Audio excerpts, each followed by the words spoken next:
അതായത് ഇന്നത്തെ ഗ്ലോബലായിട്ടുള്ള മീഡിയയിലൊക്കെ ഒരു ചോദ്യമുണ്ട്. ഇറാൻ നടത്തിയ പ്രത്യാക്രമണം, അതായത് ഏകദേശം 300-ൽ പരം വെപ്പൺസാണ് അവർ, ഡ്രോൺസും ക്രൂസ് മിസൈലും ബാലിസ്റ്റിക് മിസൈലുമാണ് ഉപയോഗിച്ചിരിക്കുന്നത്. അപ്പോൾ അതിനടുത്തുള്ള അവരുടെ പ്രോക്സീസ് ഉപയോഗിച്ചേക്കുന്നത് ഏകദേശം 100 മുകളിൽ വരും. അപ്പോൾ ഏകദേശം എല്ലാം കൂടെ കണക്ക് കൂട്ടുമ്പോൾ 400. ഇതിൽ 99% അതിനെ റെസ്ട്രിക്റ്റ് ചെയ്തു, അതായത് ന്യൂട്രലൈസ് ചെയ്തു, ആ വാക്കാണ് ഉപയോഗിക്കുന്നത്, ഇൻ്റർസെപ്റ്റ് ചെയ്തു.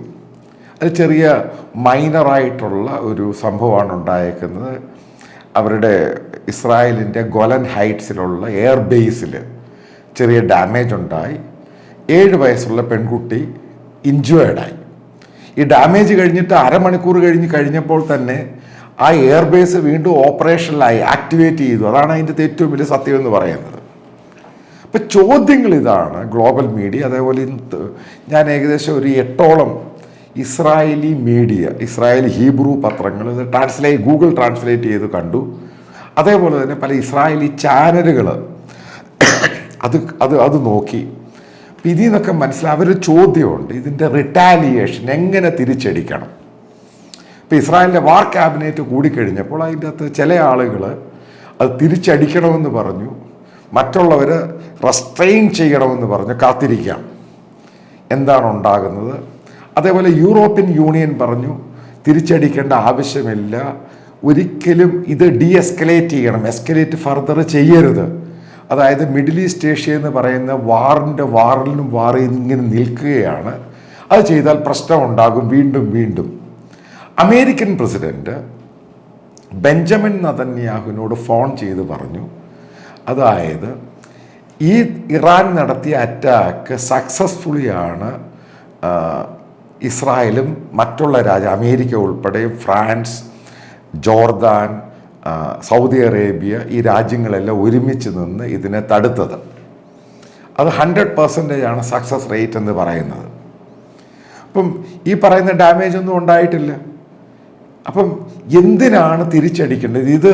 അതിനുശേഷം അദ്ദേഹം പറഞ്ഞത് ഇറാൻ പൂർണ്ണമായിട്ടും ഇതിൽ നിന്നും പിന്മാറി. അത് നമ്മൾ കണ്ടതാണ്. കഴിഞ്ഞ ഇതിന് ശേഷം ഏകദേശം 20-ൽ പരം സ്റ്റേറ്റ്മെൻ്റാണ് ഇറാനിയൻ ലീഡേഴ്സിൻ്റെ വന്നേക്കുന്നത്. ഞങ്ങൾ ഇനി ഫൈറ്റ് ചെയ്യാനില്ല, ഞങ്ങളുടെ ഈ സംഭവം, അതായത് റിട്ടാലിയേഷൻ എന്ന് പറഞ്ഞ് കൺക്ലൂഡ് ചെയ്ത് ഭയന്നിട്ട് തന്നെയാണ്, ലിറ്ററലി ഭയന്നു.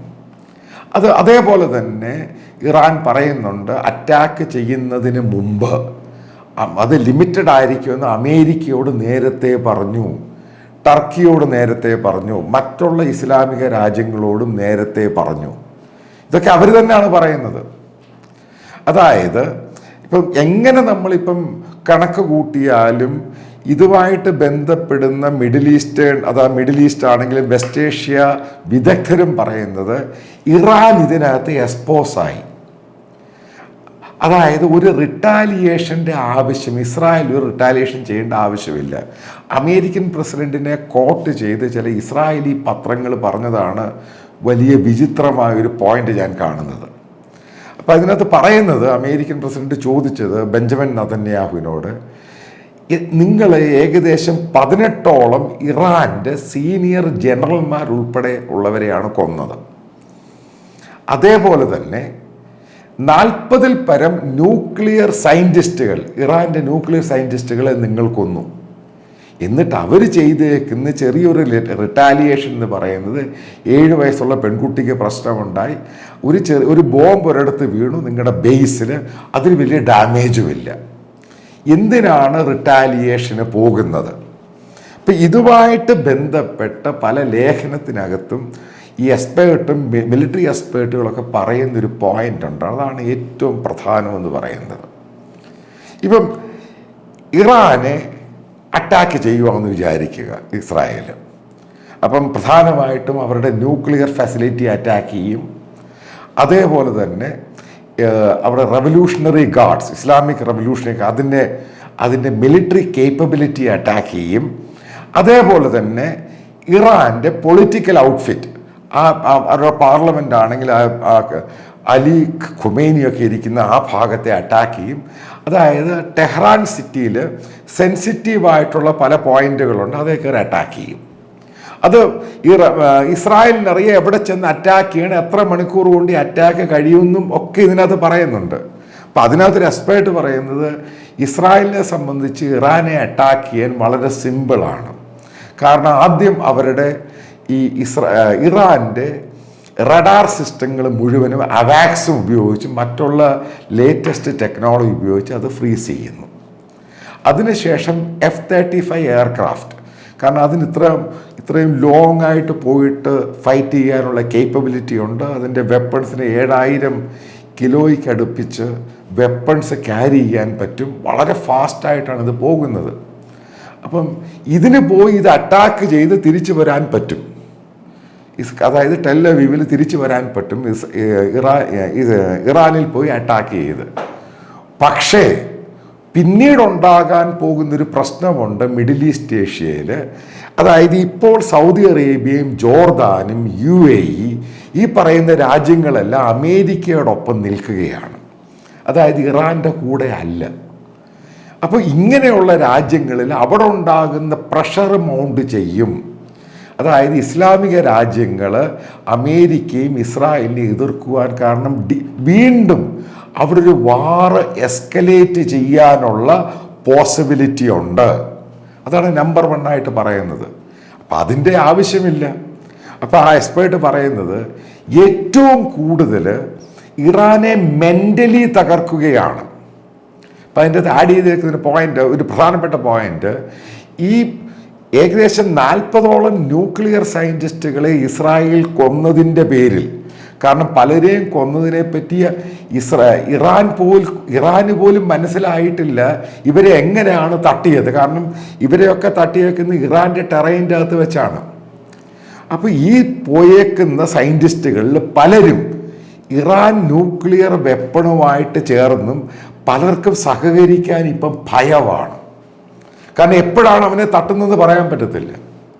ഇതേപോലെ ഭയം ഇറാൻ്റെ ഇസ്ലാമിക് റവല്യൂഷണറി ഗാർഡ്സ് ആ പട്ടാളത്തിലും ഉണ്ടായേക്കുകയാണ്. കാരണം അവരുടെ സീനിയർ ജനറൽമാരെ ഉൾപ്പെടെയാണ് തട്ടിയിരിക്കുന്നത്. ഇത് കണ്ടിന്യൂ ചെയ്യുക, ഇത് ഇസ്രായേലിന് കണ്ടിന്യൂ ചെയ്യാൻ പറ്റും. അതായത് അതിനകത്ത് കോട്ട് ചെയ്തേക്കുന്നത് ഇപ്പോൾ ഒസാമ ബിൻ ലാഡനെയും അയാളുടെ കൂടുള്ളവരെയും തട്ടിക്കഴിഞ്ഞപ്പോൾ ഈ പറയുന്ന അൽ-ഖയ്ദ ഇല്ലാതായി. അതേപോലെ തന്നെ ഈ ISIS Islamic State, Abu Bakr Baghdadi അവരുടെ നേതാക്കളെയും തട്ടിക്കഴിഞ്ഞപ്പോൾ അതില്ലാതായി. അതിൻ്റെ കൂടെ പിന്നെ ജോയിൻ ചെയ്യാൻ ആൾക്കാരില്ലാതായി. അതേപോലെ തന്നെ ഇറാനിലുള്ള ഇതേ സൈനിക തലവന്മാരെ പലയിടത്തും വെച്ച് തട്ടുമ്പോൾ അതിൻ്റെ പട്ടാളത്തിൽ പോലും ജോയിൻ ചെയ്യുവാൻ ആൾക്കാർക്ക് ഭയമാകും. ഈ പറയുന്ന ജനറൽമാരും ഇതിൻ്റെ കമാൻഡേഴ്സും ഫർദർ എന്ത് ചെയ്യണമെന്നുള്ള കൺഫ്യൂഷനുണ്ട്. കാരണം ഫിസിക്കലി അറ്റാക്ക് ചെയ്യുന്നതിനേക്കാൾ അല്ല, പെട്ടെന്ന് പോയി അവിടെ ഒരു എയർ അറ്റാക്കും എയർ റെയ്ഡ് ചെയ്യുന്നതിനേക്കാളും ഏറ്റവും നല്ലതെന്ന് പറയുന്നത് ഇപ്പോഴുള്ളൊരു ഫോർമാറ്റ്, ഇസ്രായേൽ കൈവരിച്ചിരിക്കുന്ന ഫോർമാറ്റിൽ ഇതിൻ്റെ ജനറൽസിനെ മറ്റുള്ളവരെ ഈ തട്ടുന്ന കാര്യം വീണ്ടും സീക്വൻസ് ആയിട്ട് കൊണ്ടുപോവുക. ഇങ്ങനെ വരുന്ന സമയത്ത് ഇറാൻ എന്ന് പറയുന്ന രാജ്യം സിറിയയായിട്ട് മാറും. അതിനകത്ത് അദ്ദേഹം പോയിന്റ് ചെയ്യുന്നൊരു ഒരു ഘടകമുണ്ട്. കാരണം സീരിയസ് ആയിട്ട് ഇസ്രായേലി ജനറൽമാരെ ഓഫീസേഴ്സിനും തട്ടിയ സമയത്ത് ഇറാൻ ഫോഴ്സിനുള്ളിൽ വലിയ പ്രശ്നമുണ്ടായിട്ടുണ്ട്. എന്തിനാണ് ഈ ഹിസ്ബുള്ളയും ഹമാസിനെയും ഹൂത്തിയെയും ഇതേപോലെയുള്ള പ്രോക്സികളെ സപ്പോർട്ട് ചെയ്ത് ഫൈനാൻസ് ചെയ്യുന്നതിൻ്റെ പേരിലാണ് ഇറാനിയൻ ഓഫീസേഴ്സ് കൊല്ലപ്പെടുന്നത്? ഇതിൻ്റെ ആവശ്യമുണ്ടോ? ചോദ്യങ്ങൾ ഉണ്ടാകാൻ തുടങ്ങി. കാരണം ഇത് അവരുടെ ഉള്ളിൽ ഭയം കയറി. ഈ ഭയം കൂടുതൽ വന്നു കഴിയുമ്പോൾ ഇറാൻ എന്ന രാജ്യത്തിലെ ഇസ്ലാമിക് റവല്യൂഷണറി ഗാർഡ്സ് ഈ ഫോഴ്സും ഈ സിറിയ പോലെയായി അങ്ങ് മാറും. കാരണം അത് ഡീസ്റ്റെബിലൈസ് ചെയ്യും. ഒരു ഫോഴ്സ് നിലനിൽക്കുന്നത് കാരണം അവന് മോറൽ ബേസ് വേണം. അവൻ എന്തിനു വേണ്ടി ഫൈറ്റ് ചെയ്യുന്നു? ഇതേപോലെയുള്ള ടെറർ സംഘടനയോട് കൂട്ടുചേരാൻ വേണ്ടി, അവരെ സപ്പോർട്ട് ചെയ്യാൻ വേണ്ടി ഇറാനിയൻ ജനറൽസും മറ്റുള്ളവരും പോകുമ്പോഴാണ് ഇവർ കൊല്ലപ്പെടുന്നത്. അങ്ങനെ വന്നു കഴിയുമ്പം ഇറാനിയൻ ഫോഴ്സിനകത്ത് പ്രശ്നമുണ്ടാകും. അത് കുറച്ചും കൂടെ ഫാസ്റ്റായിട്ട് കൊണ്ടുപോവുക. അതേപോലെ തന്നെ അവരുടെ ന്യൂക്ലിയർ വെപ്പൺസും അങ്ങനെയുള്ള സംഭവം അതുമായിട്ട് ബന്ധപ്പെട്ട് വീണ്ടും വീണ്ടും അറ്റാക്കുകൾ നടത്തുക. ഈ ഒരു സന്ദർഭം വരുമ്പോൾ അവർ തന്നെ പ്രോക്സികളെ സപ്പോർട്ട് ചെയ്യുന്ന കാര്യം അവർ പിന്മാറി അങ്ങ് പോകും. ഇതാണ് ആ ലേഖനത്തിൽ പറയുന്നത്. ഇതാണ് ഇസ്രായേലി പത്രങ്ങളിലും പറയുന്നത്. ഇപ്പം നേരിട്ടൊരു ഫൈറ്റിന് പോകുന്നതിനേക്കാളും നല്ലത്, അതായത് ഇപ്പം ഇസ്രായേൽ അവലംബിച്ചിരിക്കുന്ന സംഭവം അത് കണ്ടിന്യൂ ചെയ്യുക കുറച്ചും കൂടെ അഗ്രസീവായിട്ട്. അങ്ങനെയാണെങ്കിൽ ഹൂത്തികളെയും ഹമാസിനെയും ഈ പറയുന്ന ഹിസ്ബുള്ളയും മറ്റുള്ള പ്രോക്സി സംഭവങ്ങളെ സപ്പോർട്ട് ചെയ്യുവാൻ ഇറാൻ തയ്യാറായത്. കാരണം അവൻ്റെ ഫോഴ്സിനെ ഡീസ്റ്റെബിലൈസ് ചെയ്യുമ്പോൾ അവന് ഭയമാകും. അത് പിന്നെ മറ്റൊരു പോയിന്റ്, ഇപ്പം എത്രമാത്രമാണ് ഇസ്രായേൽ അവൻ്റെ രാജ്യം ഡിഫെൻഡ് ചെയ്തത് പല എയർ ഡിഫൻസ് സിസ്റ്റം വെച്ച്. അത് ബേസിക്കലി ഇറാനിലുള്ള ജനങ്ങൾക്കും ആ പട്ടാളക്കാർക്കും ഭയമുണ്ടായിട്ടുണ്ട്. ആ രാജ്യത്ത് കയറാൻ പറ്റുന്നില്ല. അത്രമാത്രം ഡിഫെൻസീവ് സിസ്റ്റമാണ് അവരുടെ. പിന്നെ ഏത് രീതിയിലാണ് ഇറാൻ ഇതിനെ ഓവർകം ചെയ്യാൻ പറ്റുക? അടുത്ത ചോദ്യം ഉണ്ടാകും. ഈ പട്ടാളം എന്ന് പറയുന്ന സംഭവം എല്ലാം മോറൽ വാല്യൂവിൽ നിൽക്കുന്ന സംഭവമാണ്, ഹോപ്പിൽ നിൽക്കുന്ന സംഭവമാണ്. അതാണ് ബേസിക്കായിട്ട് ഇറാന് നഷ്ടപ്പെട്ടത്. ഇനി എങ്ങനെ അറ്റാക്ക് ചെയ്യും ഇസ്രായേലിന്? ഇതാണ് ചോദ്യം. കാരണം ഇസ്രായേൽ ഇതിനകത്ത് 99% സക്സസ് ആയപ്പോൾ ഈ ഇറാൻ അയച്ച വലിയൊരു ശതമാനം, അവരുടെ പ്രോക്സി അയച്ച വലിയൊരു ശതമാനം ഡ്രോൺസിനെയും ബാലിസ്റ്റിക് ക്രൂസ് മിസൈലിനെയും അതിനെ ഡിഫ്യൂസ് ചെയ്ത് കഴിഞ്ഞപ്പോൾ, ഇൻ്റർസെപ്റ്റ് ചെയ്ത് കഴിഞ്ഞപ്പോൾ, നശിപ്പിച്ച് കഴിഞ്ഞപ്പോൾ ഒരു കാര്യം അവർക്കും പേടിയായി. ഇതിനെ ഏത് രീതിയിൽ ഇനി അറ്റാക്ക് ചെയ്യാൻ പറ്റും? ആ ക്വസ്റ്റ്യൻ അവിടെ നിൽക്കണം. പിന്നെ അതേപോലെ തന്നെ ഇസ്രായേൽ ഒരു കാരണവശാലും ഈ ഇപ്പോൾ നടന്നുകൊണ്ടിരിക്കുന്ന അറ്റാക്ക്, അതായത് പ്രോക്സീസിനെതിരെ ആണെങ്കിലും ഈ ഇറാനുമായിട്ട് ബന്ധപ്പെട്ട ഒഫീഷ്യൽസ് ഈ പ്രോക്സീസിനെ സഹായിക്കുന്ന രീതിയിലുള്ള അവരുടെ നിലപാടിനെ അറ്റാക്ക് ചെയ്യുമ്പോൾ വീണ്ടും അവർക്ക് ഭയം കൂടും. അതോടുകൂടി ഇറാൻ എന്ന് പറഞ്ഞ രാജ്യം ഡീസ്റ്റെബിലൈസ്. ഒന്നാമത് ഇറാൻ്റെ എക്കോണമി തകർന്ന് നാശമായിട്ടിരിക്കുകയാണ്. അവരുടെ കറൻസി ആണെങ്കിൽ വീണ്ടും ഡീവാലുവേഷനിലോട്ട് പോവുകയാണ്. അവിടെ തൊഴിലില്ലായ്മ രൂക്ഷമാവുകയാണ്. അപ്പം ഇതേപോലെയുള്ള അറ്റാക്കുകൾ കൂടുമ്പം ആ രാജ്യത്ത് കൂടുതൽ ഡീസ്റ്റെബിലൈസ് ചെയ്ത് ഇറാൻ തന്നെ പലതിൽ നിന്ന് പിന്മാറി അങ്ങ് പോകും. ഇതാണ് ഏറ്റവും ഉചിതമായ മാർഗം എന്നാണ് ഈ എക്സ്പേർട്ടുകൾ പറയുന്നത്.